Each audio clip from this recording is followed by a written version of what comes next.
A saga Buu começa de uma maneira pouco usual para os padrões de Dragon Ball. Geralmente, o Toriyama escrevia a história da franquia de maneira bem acelerada, sem dar muito tempo para o leitor respirar entre o final de uma saga e o início da seguinte. Nós já chamamos a atenção para esse ponto nos vídeos em que comentamos o início do arco de Namekusei e no início do arco dos androides também, mas a saga Buu é diferente. Aqui, o Akira resolveu começar a história de uma maneira bem lenta, mostrando a nova vida do Gohan depois que ele se matriculou na escola. Como a Terra vivia tempos de paz, as coisas estavam em completa calmaria e o Gohan no máximo combatia a criminalidade normal do dia a dia. É sabido que o Toriyama tinha a intenção de manter o filho do Goku como protagonista da série, mas por algum motivo desistiu no meio do caminho. O ponto é que não dá muito para saber que tipo de história o autor tinha em mente quando começou a desenhar essa parte do enredo. Eu compreendo totalmente o fã mais hardcore de Dragon Ball que não gosta dessa parte. De fato, o ritmo aqui é bem lento e os eventos não têm nenhuma importância muito fundamental para o andamento da história. Ou seja, destoa muito do que foi Dragon Ball Z até aqui. Por outro lado, eu particularmente acho que o Akira acertou em vários elementos que colocou aqui e ainda digo mais. Essa pisada no freio é boa para dar uma refrescada no ar da série. Contar algumas histórias mais singelas, por assim dizer, é interessante para dar uma variada em todos aqueles combates mortais e sanguinolentos dos quais Dragon Ball tá cheio. E não é como se toda a saga Buu fosse assim. É só o inicinho, no máximo uns 20 capítulos de mangá. Para falar com um pouco mais de detalhes sobre os acertos do Akira nessa parte da história, eu devo dizer que primeiramente eu gostei muito da relaçãozinha entre o Gohan e a Videl. Na minha memória de quem viu o anime pela última vez há 7 anos, eu achava isso tudo muito chato, até por não gostar muito do personagem da Videl. Lendo agora o mangá, porém, eu achei bem bonitinho o modo como a relação deles foi construída. Eu acho que o Toriyama conseguiu retratar aquele clima de romance adolescente de forma simples, porém eficiente. Aquela coisa de um gostar do outro, mas ter vergonha de falar, ao mesmo tempo que tenta agradar o outro sem admitir abertamente, etc. Todas aquelas coisas que são inaceitáveis para um adulto, mas completamente compreensíveis quando se é adolescente. E o Gohan como sendo o famoso lerdinho, né? Que não consegue ler a entrelinha e entender o sentimento da Videl por baixo da fachada de durona, essas coisas todas. Enfim, resumindo, eu gostei disso aí tudo. Não vou falar que é genial, porque fanboys existem limite, mas é legalzinho de ler. Outra coisa que eu gostei um pouco, apesar de reconhecer que é uma armadilha, foi o personagem do Goten. A caracterização dele também foi bem feita. Se o Gohan e a Videl agiam de uma forma bem crível para dois adolescentes, o Goten também age conforme sua idade, ou seja, como uma criança. Uma criança super poderosa, claro, mas ainda assim uma criança. A imaturidade típica da idade, a amizade dele com Trunks, enfim, tudo remete a um comportamento e pensamento infantis. É um personagem fácil de gostar. Porém, o Goten é uma armadilha, como eu já disse, porque ele não é um personagem muito trabalhado na obra não. Ele fica meio escanteado. E é complicada a situação dele, porque ele é basicamente o Goku quando o Goku tinha essa idade. Então, se ele fosse trabalhado, provavelmente o Akira escreveria um personagem com as mesmas características que o Goku tinha no Dragon Ball clássico. Essa é a armadilha. Ou ele fica pouco desenvolvido, ou vira um personagem igual a outro que nós já vimos. Não é fácil a situação do menino Goten. Mas o fato é que eu gostei dele nessa parte da história, né? A relação dos personagens secundários é interessante também. Tipo a Tite sendo a mãe ciumenta que não quer que o filho namore, mas que muda de ideia ao saber que a vida era rica. Esse tipo de coisa. Eu tenho a impressão de que o Toriyama estava gostando muito de escrever essa parte da história, porque ele sempre se viu como um escritor de comédias e de histórias mais leves. Então todo esse início da saga Buu era meio que uma volta à raiz por parte do autor. Muitos fãs não gostam, como eu disse, porque queriam aquela coisa frenética que caracterizou Dragon Ball Z. Muito bem, o fato é que ao final dessa primeira parte, nós ficamos sabendo que acontecerá um novo torneio de artes marciais.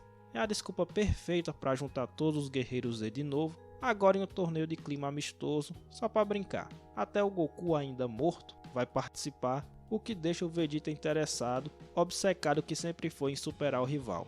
No torneio, porém, as coisas começam a ficar inesperadamente sérias. Fora Goku e seus amigos, o campeonato estava cheio de guerreiros esquisitos que passavam aura de estranheza. O primeiro deles, uma figura misteriosa que cumprimentou o Goku na entrada do torneio, foi sorteado para lutar com Piccolo. De maneira completamente bizarra, o Namekuseidin desistiu da luta tão logo sentiu a energia do oponente. Depois, ficamos sabendo que essa figura é nada mais nada menos que o Supremo Senhor Kaiô, basicamente o deus de todos os deuses de Dragon Ball. Agora, por que ele estava na Terra e interessado em participar de um torneio aparentemente sem importância? A resposta veio nas lutas seguintes. A segunda figura estranha a aparecer para lutar foi o tal Spopovich, o lutador aparentemente conhecido no mundo das artes marciais, mas que surgia de forma meio irreconhecível para os outros. Essa figura enfrentaria a Videl. A luta é marcada por uma brutalidade fora do normal, simbolicamente um dos momentos mais pesados de Dragon Ball. Ver uma mulher apanhando daquela maneira não é uma experiência muito agradável. O fato, porém, é que o tal Spopovich estava agindo de uma forma muito estranha, o que foi notado pelo Goku e pelo Vegeta, e ele parecia não sentir nenhum tipo de dor ou sofrer danos na batalha por mais que apanhasse. Terminada essa esquisita luta, foi a vez do Gohan enfrentar o amigo do Supremo Sr. Kaiô. Resumindo bem a história, ficamos sabendo que o Spopovich e o outro lutador que está com ele, Yamo, estão sendo controlados por um mago chamado Babidi, que está usando o torneio de artes marciais para juntar energia de guerreiros poderosos. Essa energia será usada para despertar um demônio milenar chamado Majin Buu, capaz de destruir a Terra e ameaçar a existência do próprio universo. E é para descobrir o paradeiro de Babidi e impedi-lo de libertar Buu que o Supremo Sr. Kaiô está na Terra. Esclarecidas todas essas coisas, os guerreiros Z saem para enfrentar Babidi, junto com Kaiô e seu companheiro, Kibito. Um detalhe importante aqui, o Vegeta inicialmente não queria ir, se mostrando mais preocupado com a luta que teria contra Goku no torneio. Como Goku resolveu ir ajudar na luta contra Babidi, o Vegeta se viu obrigado a ir junto. A gente vai ver a importância disso já já. Chegando lá, eles descobrem que o Babidi está acompanhado de um perigoso demônio chamado Dabura, o que preocupa o Kaiô, que tem medo da força desse poderoso inimigo. Percebendo a presença dos guerreiros Z, Dabura parte para atacá-los, com o intuito de atrair os demais para dentro da nave de Babidi, onde eles pretendem armar várias lutas para assim reunir a energia necessária para libertar Buu. Após matar Kibito e paralisar Kuririn e Piccolo, Dabura consegue colocar seu plano em prática, porque os demais guerreiros realmente vão atrás dele para tentar reverter a paralisia de seus amigos. Dentro da nave, várias lutas acontecem, mas não são suficientes para juntar a energia necessária porque os guerreiros de Babidi eram muito fracos para fazer frente aos guerreiros Z. Mesmo o Dabura, a quem o Kaiô tanto temia, só lutou de igual para igual contra o Gohan porque o Saiyajin tinha ficado todos esses anos depois da luta com o Cell sem treinar, ficando assim mais fraco. Mas o tal Rei dos Demônios não seria capaz de enfrentar Goku ou Vegeta, por exemplo. Impaciente com aquela situação, o Vegeta grita que quer acabar logo com aquela historinha de Babidi para poder finalmente enfrentar o Goku, que era o que ele desejava desde sempre. Ao ouvir isso, Dabura tem uma grande ideia. Percebendo que o Vegeta tinha uma sementinha de mal em seu coração, o Rei dos Demônios propõe que Babidi tente controlá-lo para que ele lute contra seus amigos e assim gere a energia necessária para soltar o Majin Buu. O mago concorda com esse plano e o executa, e dá certo. De repente o Vegeta começa a ter a sua mente controlada pela magia de Babidi e se volta contra o Goku. E aí lá vamos nós de novo falar do Vegeta. Eu sei que todo vídeo tem alguma coisa dele, mas o que é que eu posso fazer se é o personagem mais bem trabalhado de Dragon Ball?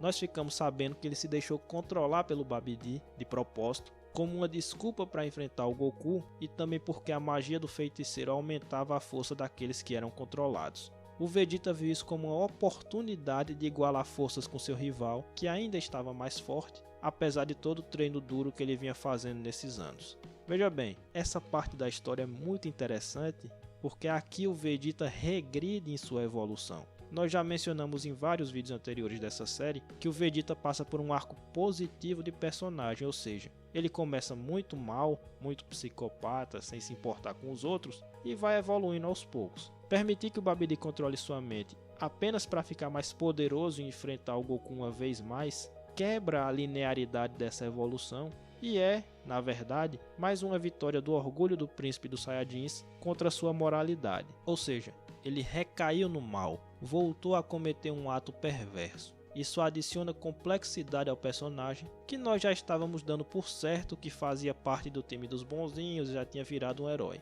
Essa parte da história mostra que o orgulho dele ainda era tão incontrolável que podia fazê-lo chegar até esse fundo de poço no qual ele estava agora. Aliás, para provocar o Goku, ele chega a matar dezenas de inocentes que estavam assistindo ao torneio de artes marciais. Realmente, a face perversa do Vegeta voltou a aparecer, comprovando uma vez mais que ele era uma figura bem complexa. Não é tão simples assim entender o Vegeta, né? Nós sabemos que essa ainda não será a última vez que falaremos dele, porém, ainda há uma redenção aí no fim do caminho. Mas antes, veio a descida aos infernos. Muito bem, o Vegeta começa então a lutar contra o Goku, numa das batalhas mais queridas pelos fãs, e que é bem melhor no anime do que no mangá, é bom ressaltar, e com isso, realmente é liberada a energia necessária para finalmente tirar o terrível Majin Buu do seu casulo, como planejaram Babidi e Dabura. Novamente, a Terra corria seríssimo risco e um novo inimigo estava prestes a surgir. As consequências disso veremos no próximo vídeo. Até lá!